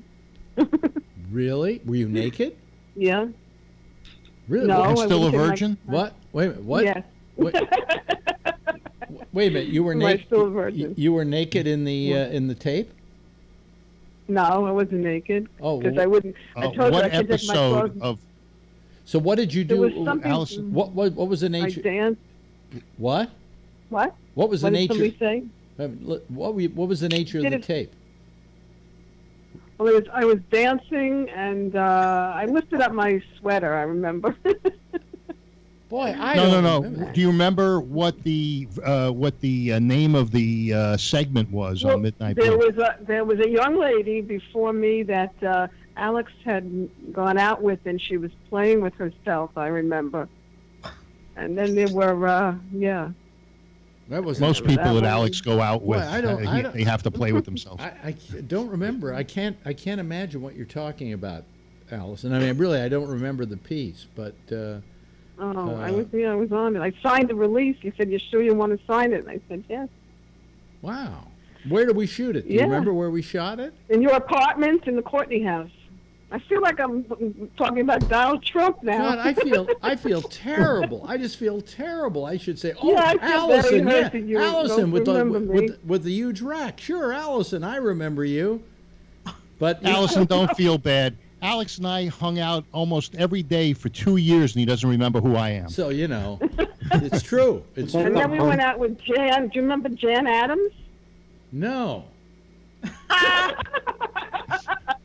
We went to Puglia on Mulberry. Puglia, yeah, it was in a big Italian restaurant that Yeah, we went there. you would go down there. I'm not a drinker, but I would drink their wine because you got really drunk on that wine, and by the time you were finished with dinner, you were sober again. I could never figure it out.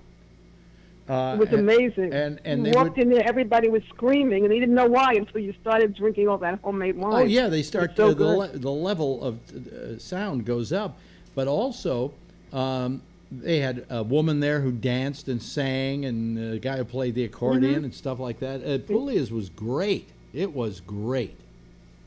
Wait, what's the timeline here? The timeline, I would say. 1975. Boy, you remember. Wow. The first day, March 31st. What? What was March 31st? That Chelsea. was the first date, March 31st, 1975. Look in your calendar, Alex. March 31st. What year? 1975. Wow. Wow. Well, you know, you obviously know me because you know Chelsea Place and you remember Chelsea Place. And That was nice. We had lasagna. yeah, Lasagna for tonight. I have this unbelievable memory, so I can remember everything. yeah. Wait, Allison, who paid? Alec the big shot back then? He paid. Yes, he was. In fact, they found out that all the ladies in that Puglia place, they found out that Alex Bennett was there, and everybody was surrounding our table. Ta-da. See, Yeah. I used to be a big shot. See, I mean, come on, you know. I know the They were cat. afraid he was going to dine and dash. So what have you done since? I suppose you stopped being a virgin. Yeah. I'm Yeah. not a virgin anymore. I'm sorry, you know. Yeah. And then I became a karaoke hostess. Holy cow. I interned for Alan Combs for a little while. Really? I wanted to get into radio. Yeah. I was at your studio a couple of Yeah, times. I still want to get into radio. You know. I hope you make it. Yeah, I'm trying. I'm trying. That's But incredible. so you interned for Alan Combs. Really nice guy. Yeah. Really nice. Wasn't he a nice guy? Oh, gee, I He love died him. on my birthday, and I woke up, put the radio on, and that's what I heard. And I said, "Oh my God!" Now, did you get He was married? very nice to me. Did you Yeah. get married? Do you have kids or anything like that? No, I never got married. Why? A lot of one of my two fiancés died. One was murdered, and one died of a heart attack at 37. And You've just had yeah. lousy luck, haven't you? You're like the Black Widow. You know. Yeah, Yeah. I've had very bad luck. Well, the guy was murdered. How did that happen? He was managing a fast food restaurant, and they came in and they four of them, and they killed him. And they were leaving with the money, and then they turned around and shot him once in the neck. Wow. Yeah. Yeah. Boy. And That was and then you had it was another boyfriend, or did you marry the guy who died, who had a heart attack? I didn't marry anybody. No, I didn't marry. Yeah. So How did you find Alex again? I looked for him all the time, trying to find out what he was up to. wow. And I kept looking on the internet. Yeah, I was hoping to find him again. Yeah. Well, this Yeah. is amazing. You know, because I know you're legitimate, that you knew me, because you're saying things that only somebody who knew me would understand. What are you doing, cat. SG? Nothing. Do you have that hashtag #MeToo available?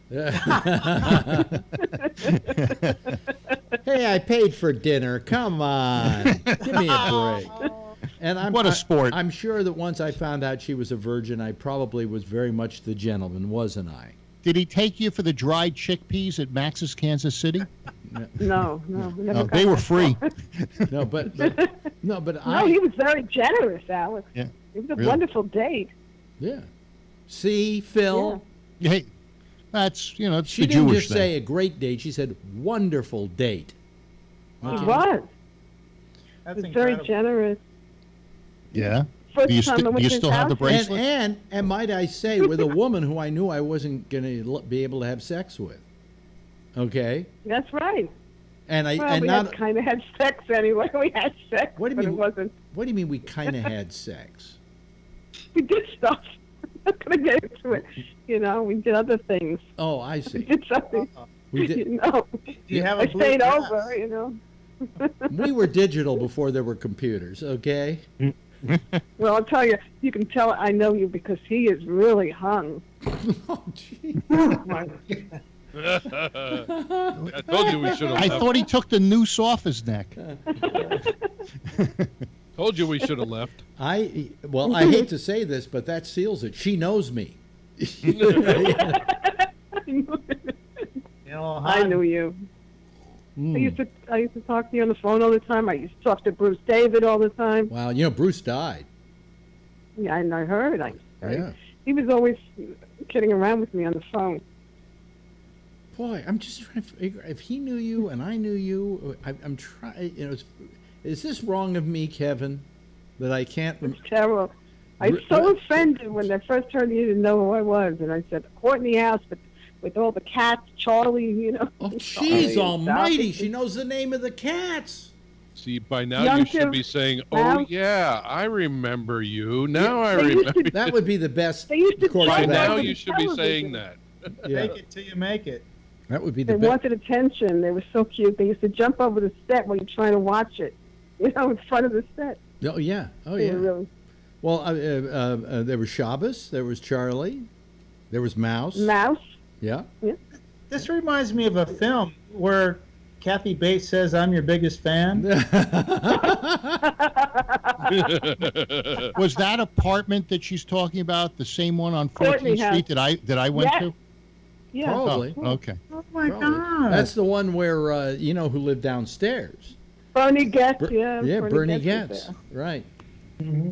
Yeah, what SG? Yes, Bernie Getz lived downstairs, and when I moved out, he moved into my apartment. No, this woman's incredible. No, Allison, she's no. incredible. I mean, I'm the only thing I'm going to find out next is at some point I married her. I don't know, I was your first wife. No, I couldn't be your first wife. You already Yeah. were married when I went out with you. You still hadn't gotten a divorce from Ronnie, I think, when I was going Oh, out. with really? you. Really? You were going out with Naomi or Paige, like or Paige. I remember Yes. Naomi. Yeah. I met and- Naomi. yeah. She made me breakfast. what? Made you breakfast, yeah. Yeah. Bob Whatever and happened Ted, to her? Carol and Alice. I don't know. I would like to forget She was Naomi. gorgeous. Huh? Naomi was gorgeous. Yeah. Yeah. The worst thing that ever happened to me in my life was Naomi.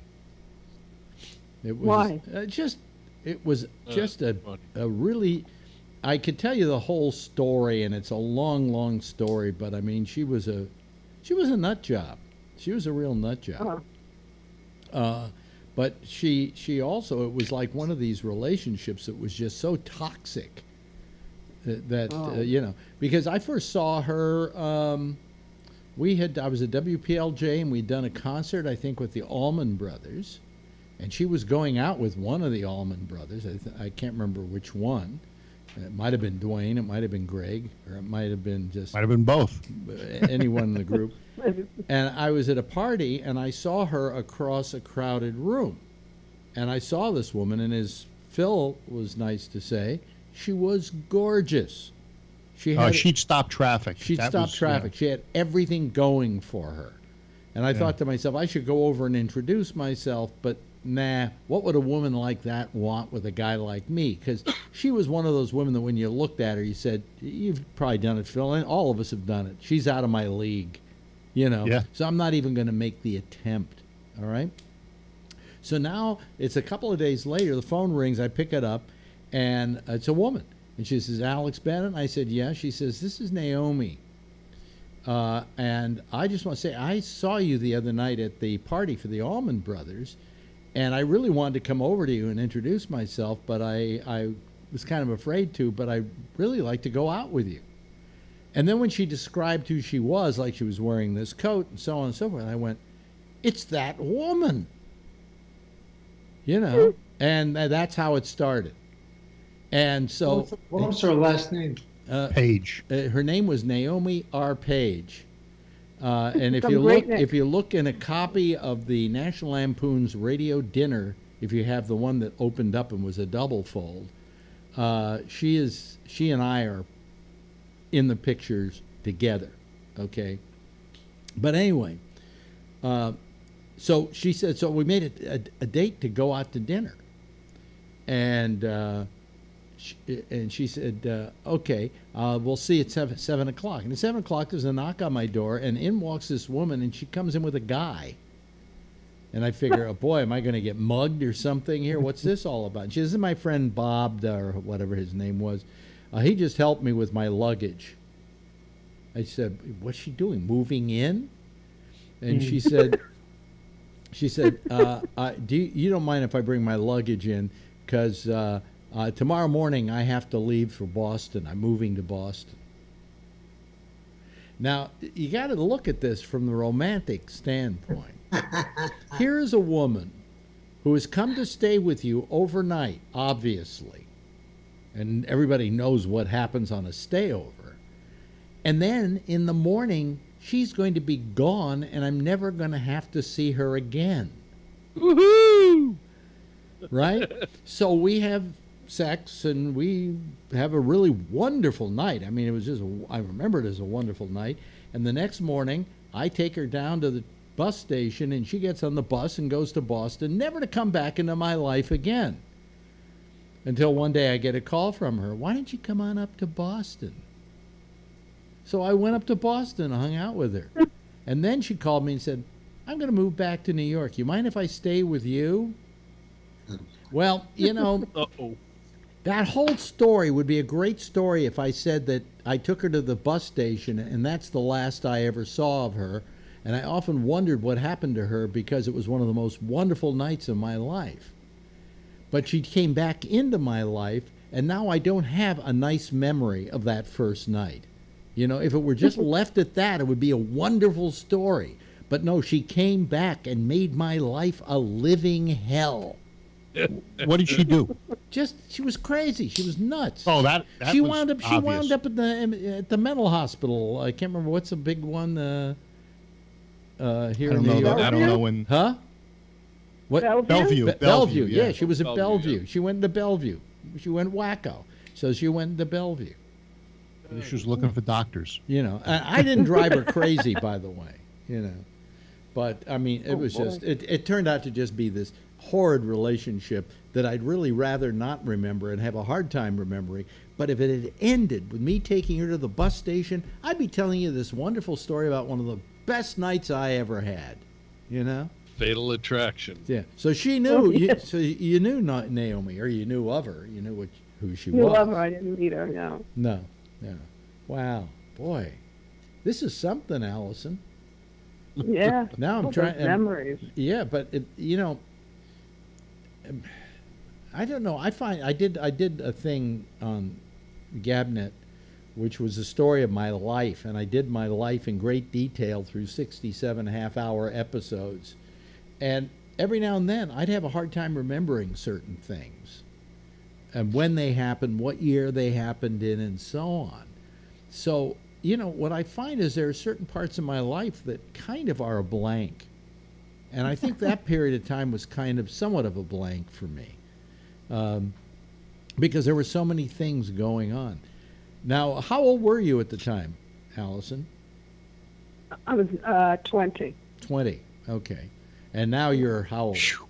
You're, can I ask? Figure it out. Well, all we have to do is say 1975 plus, you know. Well, if she's 20 then, and you know, in 75, she's probably what, 64, 65, 63. Yeah. Wow. You see. So you were still robbing the cradle there, Bennett. Well, yeah, but I was.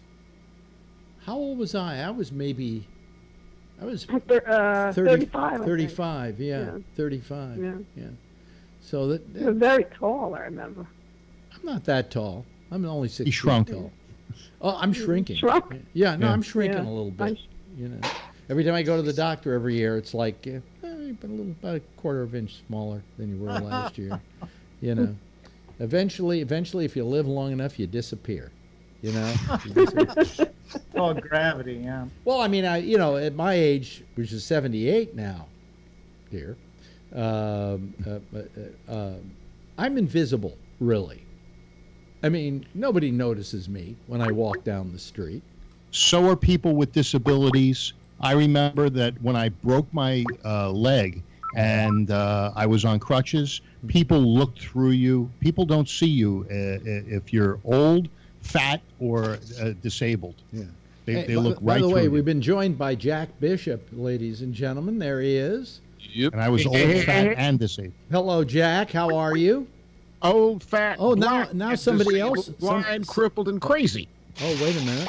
Hold on a second, Allison. Did you lose somebody? Yeah, Allison got lost there for a Allison second. was Yeah. knocked back. off, yeah. Yeah, it got knocked I'm back. off. Hearing you tell your story, Alex, reminded me of something. I had a standard rule. Anybody that I met through a radio station or a radio station event, I ran away from. Well, then you're an asshole. Well, yeah. You know, because really, my feeling was if it weren't for radio, I would have never gotten laid. Well, that never was an issue for me, but then again, they'd all heard those stories about black men. You know, women would call the call screener and offer themselves up. Yes. I happen to know. Yeah. But my first wife, and I didn't get married as a young guy, as you know, she had no idea what I did for the first month or so that we hung out together. And Donna, the lady that I'm married to now, she never even listened to me for the first year that we were married. And she still doesn't listen to you. Well, she tries not to. She says she hears us when you and I are shouting at Phil there. But I only do that because Phil and I are both heart patients, and I'm just trying to see which one of us is going to cause the other one to die first. But I really had this rule, and I probably missed out on being involved with some interesting and probably some very good women. But I never dated anybody I ever worked with. That was another rule. I never dated anybody who was in the business. I never. Oh, I did date one person who was in the business, and I won't tell you who she is because if I even intimated who she was, you would know who she is. But basically, I never. No, in fact, I kept told people that I never dated anybody famous.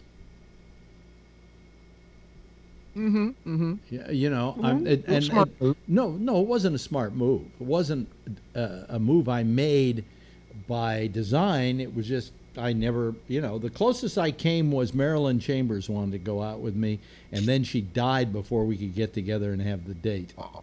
You know, There was So only you- one person who is famous, that I ever wanted to go out with. yeah. And that was Wanda Sykes, and I found out she was playing for the other Oh, side. she absolutely. I'll tell you who I did go out with on one date, and I became good friends with. Linda Blair. Yeah, you had a crush on her. Yeah, I said that it was like my guilty pleasure, you know, that I found her hot, right? And so we kept joking about it, and finally, I think somebody would set it up, and she called me and said, "Alex, I hear you're hot for me. Let's go out on a date together." So we made a big deal about going out on a date together, but we went out and we enjoyed each other. So, you know, Really or figuratively? no, just literally talking to each other and having the ongoing. The only intercourse we had was discussion. It was inter-by-play on talking to each other, but I always to this day, I mean, I've had her on my show any number of times over the years. Even the last time was with Sirius, towards the end of my tenure there, and I always liked her. She's always fun, you know. I thought she missed out on a lot, in that I felt if she just started going on talk shows, she would be a good staple for some of those late night talk shows, because she was fun. She had great stories to tell. But, you know, she had a big thing. She wanted to just take care of animals. That was her whole deal. So. One of the guys at one of the last stations I worked at in San Francisco before coming to America, he was dating Carol Doda. Really? Yeah, and Was that 1914? as a matter of fact, it was 1916. But he was dating Carol Doda, and Carol would come by the radio station, and you know, I was about 20 years old, and like everybody else there, Carol would come by the station looking great, and we'd all have our tongues dragging over her. And then one night, some of us made the mistake of going by the club and seeing her dance. And from then on, you know, the attitude was, better with clothes on. Better with clothes on. And everybody kind of lost interest in her once we saw her in the buff, as it were. Which just goes to show you about how album rock disc jockeys were back in the mid-'60s. I did get to know a couple of porno actresses in my time. And I always made it a policy never to watch their movies, because I didn't want watching a person you know having sex in a movie is like if a person you know was having sex and you walked in the room accidentally and they were having sex. You would avert your eyes and go, "Excuse me, I'll see." You get this. It's the same effect if you see him in a film. You know, so I never. I had a couple of women I knew who were just friends who were in the adult film business, and I made it a point never to see them in the films. Yeah. Well, when you were doing Midnight Blue, didn't you run into a lot of professional actresses Not that made film? Not that porno many. films? No, not that many. No. So was because Midnight Blue came out after I moved from New York. Well, I had a relationship on and off for a short time with Annie Sprinkle. You know who she was, don't you, Allison? Yes, I do. Yeah. Didn't she pass away? Did I hear that? No. She's still very much alive. No, she's alive? Yeah, very much alive. Yeah. I always liked her too. I thought she was one of the funniest people I knew. Yeah. She was a great comedic actress, and then she went and started doing art pieces. I did her first art piece with her. We did a thing called the Tit Ballet, in which she put on opera gloves, and then we put on the Blue Danube, and she would move her breast to the Blue Danube.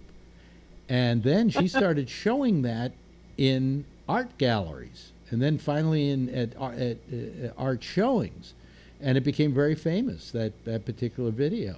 And I told her at the time, I said, this is art. And I introduced her to the fact that she was an artist. And from then on, she thought of herself as an artist. And to this day, she's considered one of the really fine performance artists out there. So, And there, but for not meeting you, she would have just considered herself to be a porno actress. Probably could have well been, So she's in The Happy Hooker. Who? Annie Sprinkle. In The Happy Hooker? Is she in that movie, The Happy Hooker? Yeah, The Happy Hooker, Portrait of a Sexual something. It's 2008 film. Let me see if... Was Alex dated her? Yeah, sure. Xavier Hollander, Larry King. Yeah. Well, that was the movie. Candida Royale and Annie Sprinkle. Yeah. Nice.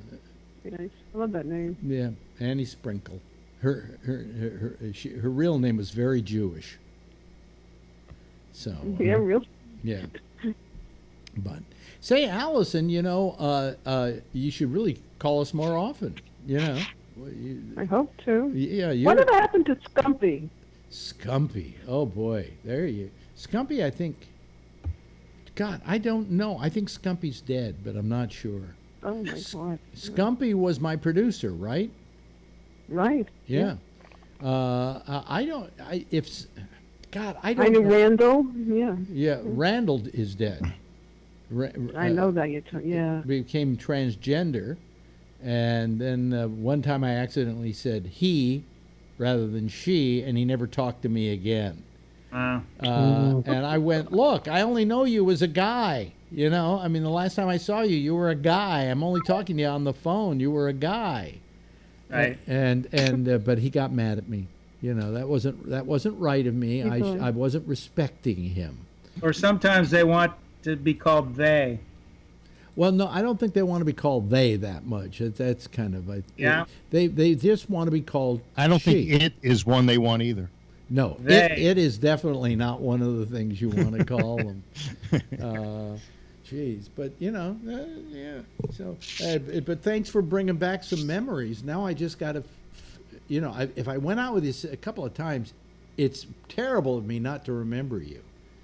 That's why I feel like, oh my God. No, so let me just go. Oh, you? Yes, I remember you. Yes, right. See, Kevin, is that the way you do it? There you go. There you go. Yeah. Are you one of Alex's probably be Facebook thinking friends? about it, and all kinds of other stuff will come up after that. Yeah. Allison, are you one of Alex's Facebook friends? No, I don't have. No, I haven't been on Facebook with him. See, but I could be. Do call us. You can check me out. My name is Allison Goodman. Okay. Allison Goodman. Nice name. Yep. Hey, listen. Now you're all our friends. Would you call us again, please? I sure will. Because you sure. can. I'm sure you can join in on the discussions here and give these guys hell. Thank you, Allison. Thank you, SG. Thank you. Thank you, Jeff. Thank you, Phil. Thank you, Kevin. Turned into a pretty interesting show tonight. If you all want to wave goodbye, I'm sure people at home would love to wave back at you. That's our citizens panel, folks, for tonight.